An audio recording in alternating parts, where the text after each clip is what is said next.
Hello children, this is Vikesh from Mount Literacy School Jhansi. Today we are going to discuss chapter 1, that is a nutrition in plant of class 7. In class 6 you have learned that food is essential for all living organisms. You also learned that carbohydrate, protein, fat, vitamins and minerals are component of food. Okay, so first of all we are discussing about the definition of nutrients.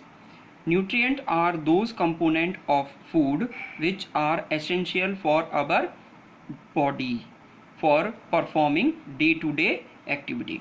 As you know that all living organisms require food. Plant can make their own food, but animal including human cannot make their own food. They get it from plant and animal. So human and animals are directly or indirectly depend on the plant. Means plant can prepare their own food, but animals and human cannot. They can totally depend on plant. That's why the plant can also called producer, because they can produce food. So first heading which we are going to discuss in this chapter, that is a mode of nutrition in plant. Mode of nutrition of plant can be categorized into two categories, autotrophs and heterotrophs. So first of all we are going to discuss about the autotrophs. Autotroph can form by the two words auto and trophs. Auto means self and troph means nourishment. So the mode of nutrition in which organisms make food themselves. And you know what are these organisms? Yes, these organisms are green plant. And you know what is the process by which plant can prepare their own food? Yes, this process is known as photosynthesis. So first of all you tell me, where your mother making food in a house? Simply answer is kitchen. Similarly plant also having a kitchen. You know where it is in plant? Yes, it is in leaves, where plant prepare their food. As you know, before preparing any dish your mother requires some raw material. Similarly plant also requires some raw material to perform photosynthesis. These raw materials are water, sunlight, chlorophyll, carbon dioxide. These four materials are required to perform photosynthesis. Let's see how these raw materials are used by the plant during photosynthesis. So there I have drawn a small diagram which represent photosynthesis process. Water and minerals present in the soil are absorbed by the root and transported to the leaves. If you see, I have drawn a diagram.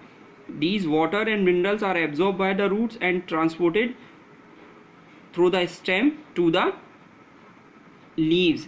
Carbon dioxide from the air is taken in through the tiny pores present on the lower surface of the leaves. These pores are surrounded by guard cell.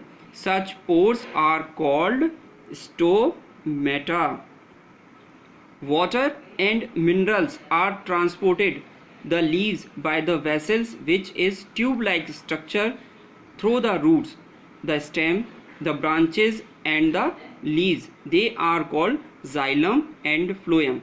These xylem and phloem are present in the whole plant, in the leaves, in the branches, in the roots, everywhere. So what is the work of a xylem? Xylem transport water and minerals to the leaves, root to leaves, xylem, and phloem transport food to the root prepared by the leaves, and what the food is prepared by the leaves are transported through the phloem to the